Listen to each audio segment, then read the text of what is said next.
Dans ce tutoriel, nous allons voir une première technique de modélisation qui consiste en l'extrusion.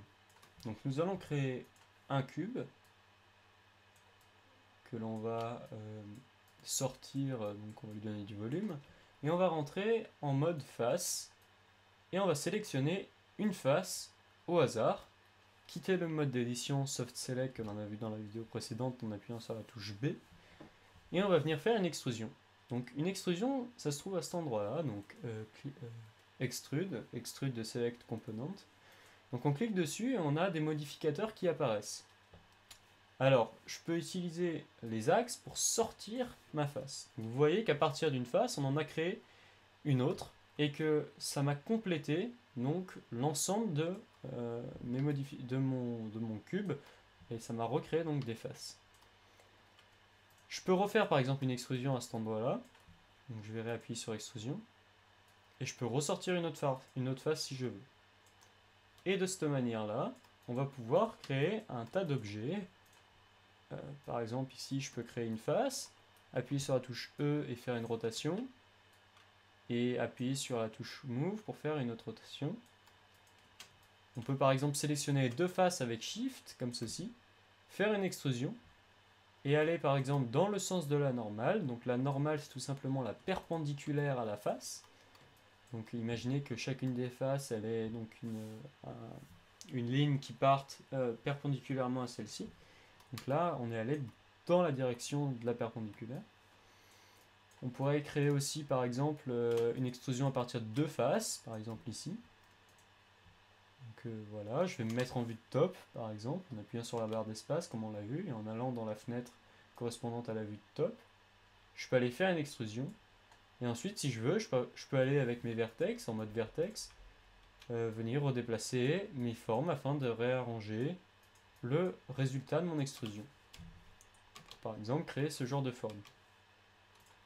Je peux aussi faire une extrusion, par exemple, de cette face en cliquant sur Extrude, et ici modifier ce que l'on appelle l'offset. L'offset, ça correspond donc à la taille de l'extrusion. Et ensuite, si je veux, je peux donc déplacer un peu ceci en hauteur, ce qui correspond en fait au modificateur thickness que l'on retrouve à côté. Et je peux refaire encore une extrusion si cela me tente, pour par exemple valider cette extrusion. Et de même, je peux refaire un offset et avoir donc des formes totalement bizarres. Je peux toujours appuyer sur 3 pour voir le résultat de ma forme, ou 1 pour repasser en mode plutôt cubique, je dirais. Donc voilà, on a vu une notion très importante, donc c'est l'extrusion. Alors dernière petite chose, quand on modélise, on aime bien avoir 2-3 petits raccourcis. Là, raccourci que je vais vous montrer, c'est par exemple, on va faire une extrusion de cette face. Si on veut tout de suite après refaire une extrusion, on peut sélectionner une face et appuyer sur G. G qui va nous chercher le dernier outil sélectionné. Donc c'est pas valable uniquement pour l'extrusion, c'est valable pour tous les outils qu'on va utiliser, mais c'est un raccourci bien pratique. Sinon, on pourrait aussi appuyer sur la barre d'espace.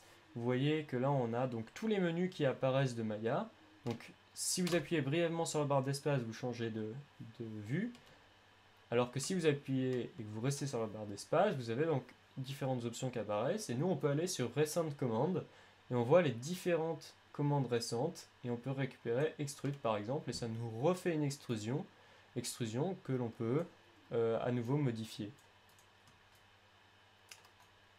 Voilà, on en sait maintenant un peu plus sur les extrusions, donc une technique employée afin d'une part de créer de la géométrie et d'une autre part de pouvoir avancer dans la formation d'un modèle en 3D.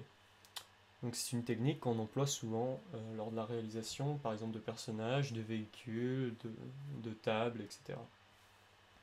Donc on va se dire à bientôt. Et dans une prochaine vidéo, on verra donc comment insérer ce que l'on appelle des edge loops. A tout de suite.